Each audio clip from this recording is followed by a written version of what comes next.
Jai Guru Datta. My name is Adya Kothari. My father's name is Sanjay Kothari. Mother's name is Geetu Maheshwari. My teacher's name is Purnima ma'am. Today I am going to recite chapter 2. ओम श्री कृष्णाय परमात्मने नमः। अथ द्वितीयोऽध्यायः सांख्ययोगः। संजय उवाच तं तथा कृपयाविष्टम् अश्रुपूर्णाकुलेक्षणं विषिदन्तमिदं वाक्यम् उवाच मधुसूदनः।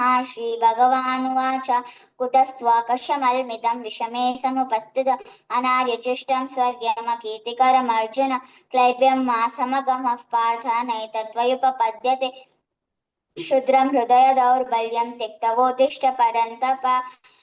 अर्जुन उवाच कथं भीष्ममहं सङ्ख्ये द्रोणं च मधुसूदन ऋषिभिः प्रतियोत्स्यामि पूजारवरिसूदन गुरून् हत्वा हि महानुभावान् श्रेयो भोक्तुं भैक्षमपि हि लोके हत्वार्थकामांस्तु गुरूनिहैव भुञ्जीय भोगान् रुधिरप्रदिग्धा न चैतविद्मकदरन्नु गरीयः यद्वा जयेम यदि वा न जयेयुः यानेव हत्वा जिजीविषामः ते वस्थिता प्रमुखे धार्तराष्ट्र कार्पण्यदोषपहतस्वभावः पृच्छामि त्वां धर्मसम्मूढचेता यच्छ्रेयस्यानिश्चितं ब्रूहि तन्मे शिष्यस्तेऽहं शाधि मां त्वां प्रपन्नं न हि प्रपश्यामि ममापनोद्य यच्छोकमुच्छोषणमिन्द्रियाणाम् अवाप्य भूमावसपत्नरुधं राज्यां सुराणामपि चाधिपत्यम् संजय उवाच एवमुक्त्वा ऋषिकेशं गुडाकेशः परन्तपः नयोत्स इति गोविन्दम् उक्त्वा तूष्णीमबभूवः तमुवाच ऋषिकेशः प्रसन्नीव भारत सेनयोरुभयोर्मध्ये विषीदन्तमिदं वचः श्रीभगवानुवाच अशोचनन्वशोचस्त्वं प्रज्ञावादांश्च भाषसे गतासु न गतासूंश्चानानुशोचन्ति पण्डिताः न त्वेवाहं जातु नासं न त्वेनेमे जनाधिपः न चैव न भविष्यामः सर्वे वयमतः परं देहिनोऽस्मिन् यथा देहे कौमारं यौवनं जरा तथा देहान्तरप्राप्तिः धीरस्तत्र न मुह्यति मात्रा स्पर्शस्तु कौन्तेय शीतोष्णसुखदुःखदाः आगमापायिनो नित्यः तां स्थितिशसव भारत यमे नाव्यतयन्त्येते पुरुषं पुरुषर्षभ समदुःखसुखं दीनं सुमृतत्वय कल्पते नासो विद्यते भावः नाभावो विद्यते स्ततः उभयोरपि दृष्टोऽन्तः त्वन्ययोस्तत्त्वदर्शिभिः अविनाशी तु तद्विद्धि येन सर्वमिदं ततं विनाशमव्ययस्य न कश्चित् कर्तुमर्हति अन्तवन्त इमे देहाः नित्यसुक्त्वा शरीरिणः अनाशीन प्रमेयस्य तस्माद्युध्य स्वभारत य एनं वेत्ति हन्तारं यश्चैनं मन्यते हतम् उभौ तौ न विजानीतः नायं हन्ति न हन्यते न जायते म्रियते वा कदाचित् नायं भूत्वा भवितवान् भूयः अजो नित्यः शाश्वतोऽयं पुराणः न हन्यते हन्यमाने शरीरे वेदा विनाशिनं नित्यं ययेनमजमव्ययं कथं स पुरुषः पार्थ कं घातयति हन्तिकं वासांसि जीर्णानि यदा विहाय नवानि गृह्णाति नरोपराणि तथा शरीराणि विहाय जीर्णान्यानि संयाति नवानि देहि नैनं छिन्दन्ति शस्त्राणि नैनं दहति पावकः न चैनं क्लेदयन्त्यापः न शोषयति मारुतः अच्छेद्योऽयमदाह्योऽयम् अक्लेद्यो शोष्य एव च नित्यः सर्वगतस्तानुः अचलोऽयं सनातनः अव्यक्तोऽयमचिन्त्योऽयम् अविकार्योऽयमुच्यते तस्माद् एवं विदित्वैनं नानो शोचितुमर्हसि अथ चैनं नित्यजातं नित्यं वा मन्यसे मृत तथापि त्वां महाबाहो न त्वं शोचितुमर्हसि स्वधर्मं अव्यक्तादीनि भूतानि व्यक्तमध्यानि भारत अव्यक्तानि दानन्येव तत्र का परिदेवना आश्चर्यवत् पश्यति कश्चिदेन आश्चर्यवद् तथैव चान्यः आश्चर्यवच्चैनमन्यः शृणोति श्रुत्वाप्येनं वेद न चैव कश्चित् देहि नित्यमवाद्योऽयं देहे सर्वस्य भारत तस्मात् सर्वाणि भूतानि न त्वं शोचितुमर्हसि स्वधर्ममपि चावेक्ष न विकाम्पितुमर्हसि धर्म्यादिति युद्धश्रेयोऽन्यत् क्षत्रियस्य न विद्यते यदृच्छाय चोपपन्नं स्वर्गद्वारमपावृतं सुखिनः क्षत्रियाः पार्थ लभन्ते युधमीदृशम् अथ चेत्त्वमिमं धर्म्यं सङ्ग्रामं न करिष्यसि ततः स्वधर्मं कीर्तिं च हित्वा पापमवाप्स्यसि अकीर्तिं चापि भूतानि कथयिष्यन्ति ते व्ययम् सम्भावितस्य च कीर्तिः मरणादतिरिच्यते भयाद्रनादु परतं मां सेन्ते त्वमहारथः येषां च त्वं बहुमतः भूत्वा यास्यसि लाघवम् अवाच्य वादांश्च बहून् वदिष्यन्ति तव हिताः निन्दन्तस्तव सामर्थ्यं ततो दुःखातरं नु किं हतो वा प्राप्स्यसि स्वर्गं जित्वा वा भोक्ष्यसे मया तस्मादुत्तिष्ठ कौन्तेय युद्धाय कृतनिश्चयः सुखदुःखे समे कृत्वा लाभालाभौ जयाजयो ततो युद्धाय युज्यस्व नैवं पापमवाप्स्यसि एषा ते विहिता साङ्ख्ये बुद्धिर्योगे त्विमां शृणु बुद्धया युक्तो यया पार्थ कर्मबन्धप्रहास्यसि नेहा विक्रमनाशोऽस्ति प्रत्यवायो न विद्यते स्वल्पमप्यस्य धर्मस्य त्रायते महतो भयाद् व्यवसायात्मिका बुद्धिः एकेह कुरु नन्दना बहुशाखायन्नन्ताश्च बुद्धयो व्यवसायिना यामिमां पुष्पितां वाचं प्रवदन्त्य विपश्चितः वेदावादरताः पार्थ नान्यदस्तीतिवादिनः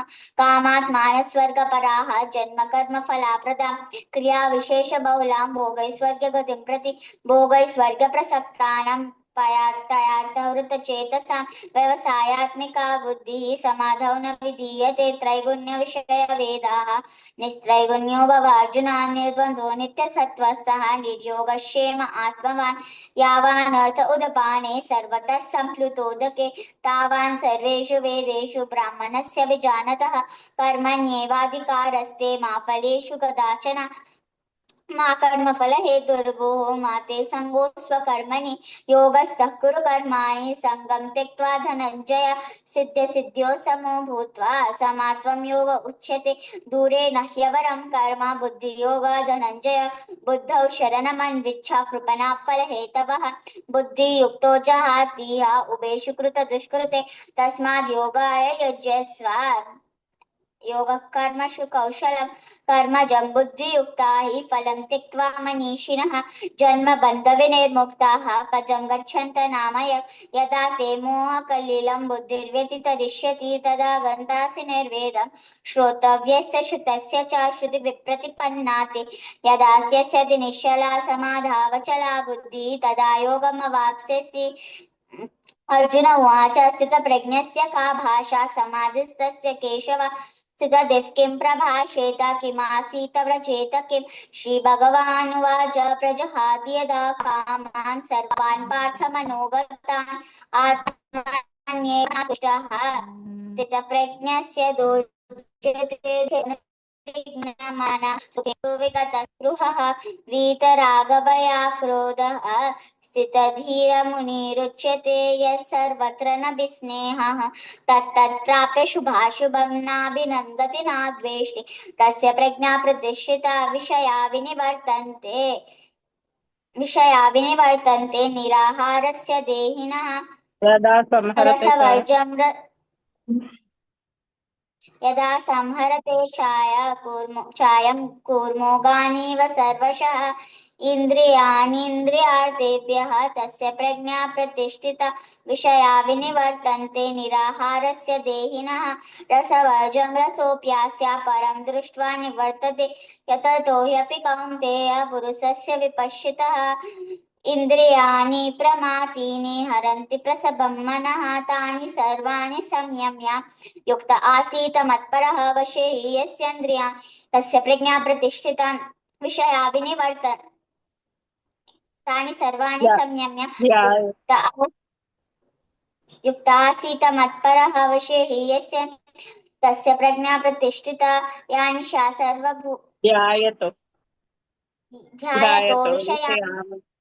ध्यायतो विषयान् पुंसः सङ्गस्तेषुपजायते सङ्गात् सञ्जायते कामः कामात् क्रोधोऽभिजायते क्रोधात् भवति सम्मोहः सम्मोहात् स्मृतिविभ्रमः स्मृतिभ्रंशात् बुद्धिनाशः बुद्धिनाशात् प्रणश्यति रागद्वेषवियुक्तैस्तु विषयानिन्द्रियश्चरन् आत्मवश्यैर्विधेय आत्मप्रसादमधिगच्छति प्रसादे सर्वदुःखानां हानिरस्योपजायते प्रसन्नचेतसो ह्यास्यो बुद्धिः पर्यवतिष्ठति नास्ति बुद्धिरयुक्तस्य न चायुक्तस्य भावना न च भावयतः शान्तिः अशान्तस्य कुतः सुखम् इन्द्रियाणामिचरतां यन्मनोनुविधीयते तदस्य हरति प्रज्ञं वायुर्नावामिवाम्भसि क्रोधद्भवति सम्मोहः सम्मोहात् स्मृतिविभ्रमः Adya,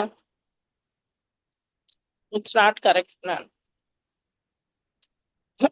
तस्य प्रज्ञा पृथिव्या निशा सर्वभूतानां तस्यां जागर्ति संयमी यस्यां जागृति भूतानि शानिशा पश्यतो मुने अपूर्यमानमचलप्रतिष्ठा समुद्रमापः प्रविशन्ति यद्वत् तद्वत् कामायं प्रविशन्ति सर्वेश शान्तिमाप्नोति न कामकामी विहाय कामान्यः सर्वान् पुमां शरति निपृहः निर्ममो निरहङ्कारः शशान्तिमधिगच्छति प्रसादे विहाय कामान्यः सर्वान् पुमां शरति निपृहः निर्ममो निरहङ्कारः शशान्तिमधिगच्छति एषा ते विहिता साङ्ख्ये बुद्धिर्योगे एषा ब्राह्मी स्थितिः पार्थ नयनं प्राप्य विमुह्यति स्थितवश्यामन्तकालेऽपि ब्रह्मनिर्वाणमृच्छति ॐ तत्सदिति श्रीमद्भगवद्गीतासु उपनिषत्सु ब्रह्मविद्यायां योगशास्त्रे श्रीकृष्णार्जुनसंवादे सांख्ययोगो नाम द्वितीयोऽध्यायः. very good Adya. Only 3 places you were diverted, but it's okay. Like you have to focus. Right. Tasmadyasya mahabaho nigrihitani sarvashah. Tell me that one and next shloka.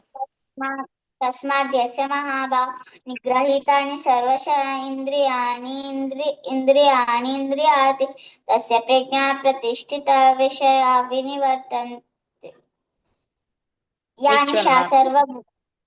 यानिशा सर्वभूतानां यस्यां जागर्ति संयमी यस्यां जागृति भूतानि Shanisha पश्यतो मुनेः अपूर्यमान्. Good. Enough. Only those 3 places you missed the sequence. The otherwise good. Very, very good. Jai Guru Datta. Just wait. Be there.